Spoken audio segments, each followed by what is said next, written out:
ऊँट की महान पत्नी हजरत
मुझसे ना होगी। तुम मेरी कब्र के पास से और मेरी मस्जिद यानी मस्जिद नबी के पास से तो गुजरोगे, मेरी और तुम्हारी मुलाकात नहीं होगी। ये बात जब सुनी हज़रत मुआज़ इब्न जबल ने, उनके पांव गले से जमीन निकल गई। ये क्या कर रहे हैं? ये क्या मेरे आका की ज़ियारत अब दोबारा नहीं होगी, मेरे आका का दीदार अब दोबारा नहीं होगा। जब मैं आऊंगा तो मेरे आका इस दुनिया से रुखसत हो जाएंगे। और इतनी बड़ी बात थी कि अब दोबारा मुलाकात नहीं होगी, लेकिन आका सरकार ने और जबरदस्त हुक्म था, तुम्हें जाना है। बस अब तस्दीक यानी आप सल्लल्लाहु अलैहि वसल्लम के हुक्म के सामने अपना सर झुका दिया और आप सल्लल्लाहु अलैहि वसल्लम के हुक्म की तामील करते हुए यमन की तरफ निकल गए। ये सहाबा किराम रज़ियल्लाहु ताला अजमईन का इत्तिफाक करना कि कुछ भी हो जाए आका की ज़बान से जो बात निकल गई है वो बात करके रहती है।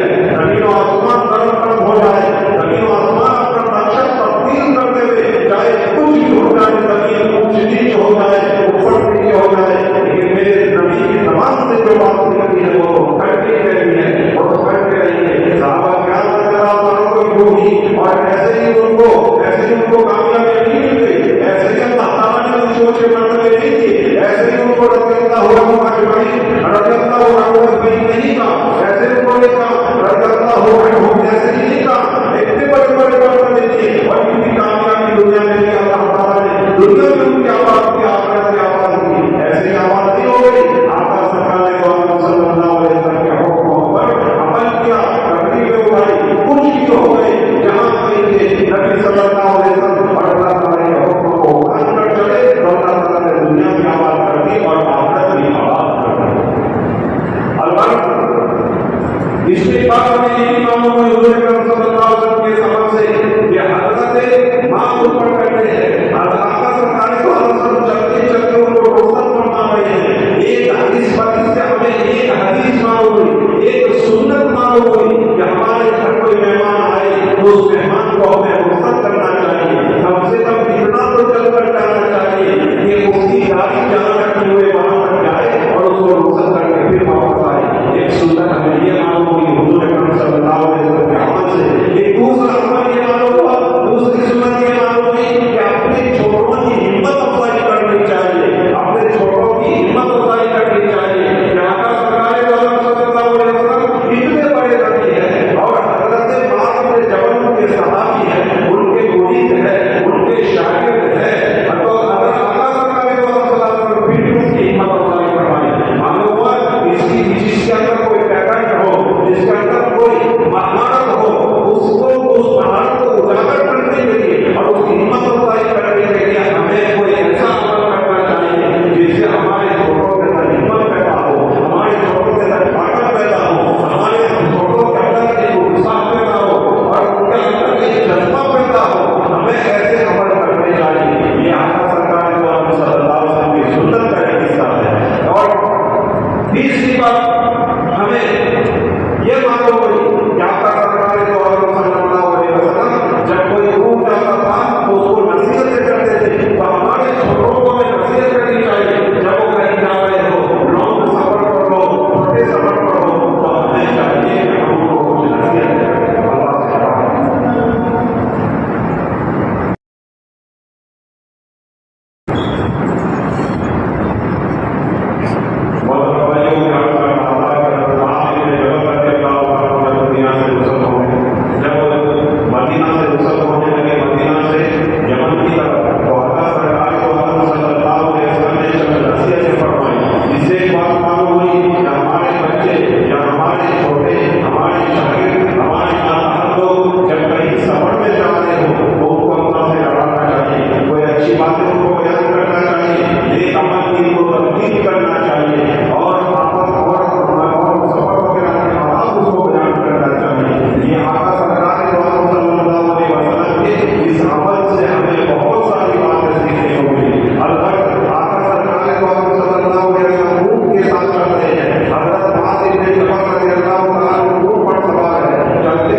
जिसको अल्लाह का डर ही नहीं है, डर अगर पैदा हो जाए तो ये सारी चीजें ही खत्म हो जाए।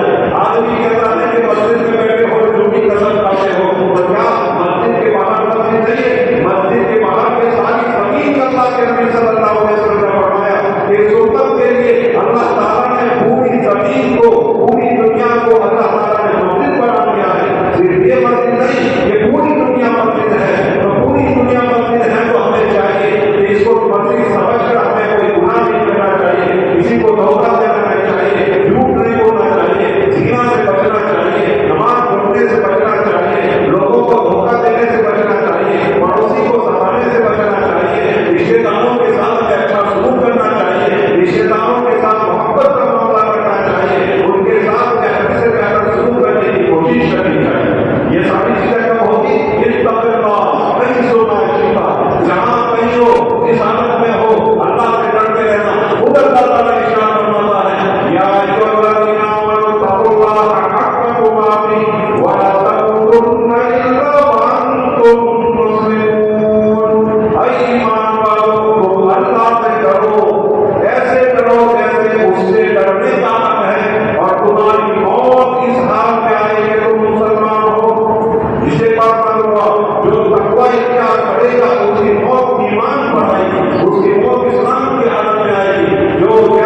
करते रहना, जिस हालत में भी हो अल्लाह से करते रहना। ये बुनियादी चीज अल्लाह के नबी सल्लल्लाहु अलैहि वसल्लम ने फरमाई। और कब कैसे फरमाई जा रहे हैं, ये सिर्फ नसीहत नहीं है, ये वसीयत भी है कि हजरत ने मुआज़ ने जबल को कहा था, मुआज़ जब तुम मदीना आओगे तो मेरी मुलाकात और तेरी मुलाकात नहीं होगी, मैं दुनिया से रुखसत हो जाऊंगा। जब तुम आओगे तो मेरी मस्जिद और मेरी कब्र को तुम देखोगे। वो आप सल्लल्लाहु अलैहि वसल्लम नसीहत कर रहे, वसीयत कर रहे हैं कि मेरे बाद तुम ये करते रहना, करते रहना। सबसे पहली बात इत्तक़िल्लाह, अल्लाह से डरते रहना, अल्लाह से डरते रहना। कहीं तुम आओ, जहां कहीं हो विशाल। अब देखिए हमारे माशरे में किसान से गुजर रहे हैं, मस्जिद में होते अल्लाह से डरते हैं, कंधे पर हमारा जनाजा होता है, अल्लाह से डर रहे होते हैं, कब्रिस्तान में होते हैं, कब्र को देख रहे होते हैं, अल्लाह से डर रहे होते हैं। लेकिन जब उन चीजों से, उन नेक अमालों से और उन नेक माहौल से जब निकलते हैं, हम कारोबार में चले गए, धोखा नहीं शुरू कर दी, हम चले गए अपने घरों में, अल्लाह का डर को भूल गए, अल्लाह को भूल गए, दोस्तों में चले गए, अल्लाह को भूल गए, बाजार में चले गए, अल्लाह को भूल गए, और जिस तरह चाहे जैसे चाहे गुनाह करने लगे और धोखेबाजी करने लगे, झूठ बोलने लगे। आका सरकार को सल्लल्लाहु अलैहि वसल्लम ने फरमाया कि मन बशरा फलैसा मिन्ना, जिसने हमको धोखा दिया वो हम में से नहीं है, जो मुसलमान धोखा दे वो हम में से नहीं है। आका सरकार को सल्लल्लाहु अलैहि वसल्लम ने सख्त हदीस बयान की है कि जो धोखा दे वो हम में से नहीं है। आज धोखा देने को कमाल समझा जाता है, किस्म किस्म के धोखा नहीं हमारे माशरे में और हमारे कारोबार में हो रही है, जिसकी वजह से हमारे कारोबार में बरकत ही खत्म हो गई है, बरकत भी उठा ली गई है, और बेचैनी का माहौल है, उदासी का माहौल है। आप देखिए कैसा माहौल है। एक जमाना होगा कि हर आदमी हर्षात होता था, हर आदमी मुतमईन होता था, लेकिन आज हम देखें, लोगों के चेहरों को देखें, माहौल को देखें, उदासी का माहौल है, चेहरे मुरझाए हुए हैं, चेहरों से रंग उड़ चुका है, चेहरे फीके पड़ चुके हैं। ये सारी हालात बनते जा रहे हैं, यूं बनते जा रहे हैं। जहां अल्लाह की नाफरमानी होगी, अल्लाह की नाफरमानी होगी, अल्लाह के हुक्मों को तोड़ा जाएगा, तो फिर अल्लाह ताला की तरफ से लानत भी आएगी, अल्लाह ताला की तरफ से फटकार भी आएगी, अल्लाह ताला की तरफ से बेबरकतियां भी नाज़िल होगी। एक क्लास टूट जाता है हमारे नौकर से, नौकर को हम जलील कर देते हैं, हम नौकर को छोड़ने के लिए तैयार नहीं होते हैं, और पक देते हैं, और क्या से क्या पक देते हैं। एक गिलास के टूटने पर अल्लाह के जवाब इतने ज्यादा हुक्मों को तोड़े जाए, बातों में अल्लाह के हुक्म को तोड़ा जाए, बातों में धोखा नहीं, बातों में लोगों को सताया जाए, परेशान किया जाए, लोगों के साथ धोखा किया जाए, झूठ बोला जाए, जीना आम होता जा रहा हो, शराब आम होता जा रहा हो, लोग शराब पीते जा रहे हो, और फिर अल्लाह सुनते ना हो तो और क्या होगा। एक गिलास के टूटने पर हम सामने वाले को छोड़ने के लिए तैयार नहीं होते। अल्लाह के इतने हुक्म टूट रहे हैं, तो क्या अल्लाह को जवाब नहीं देगा? क्या अल्लाह इंतकाम नहीं लेगा? क्या अल्लाह इससे क्या लोगों से अल्लाह ताला मुआवजा नहीं करेगा? अल्लाह का पकड़ नहीं करेगा? जरूर पकड़ करेगा। ये सब कुछ हो रहा है हमारे गुनाहों की वजह से हो रहा है। इसलिए हमें चाहिए इत्तक़िल्लाह हैसुमा शि'ता, जहां कहीं हो अल्लाह से डरो, गुनाह हो गए तो मत करो। और आगे अल्लाह के नबी सल्लल्लाहु अलैहि वसल्लम ने फरमाया वातबाई सय्यतल हसनत तमहुहा, ऐ मुआज़ तुम जा रहे हो, वसीयत को मैं कर रहा हूं कि जब तुमसे कोई गुनाह हो जाए, गुनाह न करो, अल्लाह से डरो, गुनाह न करो, अल्लाह से डरो, गुनाह से न करो, अल्लाह से डरो। गुनाह हो जाए तो उसके साथ कोई नेकी कर लो, तुम्हारी ये नेकी तुम्हारे गुनाह को खत्म कर देगी। इससे एक बात मालूम हुआ कि अगर गुनाह तो करना ही नहीं है, गुनाह अगर हो जाए तो कोई नेक काम हमें कर देना चाहिए, ताकि हमारे गुनाहों के ऊपर नेकियां गालिब आ जाए। देखिए गुनाहों का असर इंसान की ज़बान पर भी होता है, इंसान के चेहरे पर भी होता है, इंसान के बदन पर भी होता है, और इंसान के दिलो दिमाग पर हर चीज पर उसका असर होता है। गुनाहों की नौसत जरूर हुआ करती है। दिमागों में आता है जब कोई माँ बाप गुनाह करते हैं और गुनाह में मुब्तला करते हैं, तौबा नहीं करते, गुनाह करते जाते हैं, उस गुनाह की नौसत 7 नस्लों तक चलती है, उस गुनाह की नौसत 7 नस्लों तक चलती है। जरा सोचे कि हम अगर अभी गुनाह करेंगे तो हमको उसका नुकसान होगा ही होगा, लेकिन उसके साथ साथ हमारी नस्लें भी उससे बर्बाद होती चली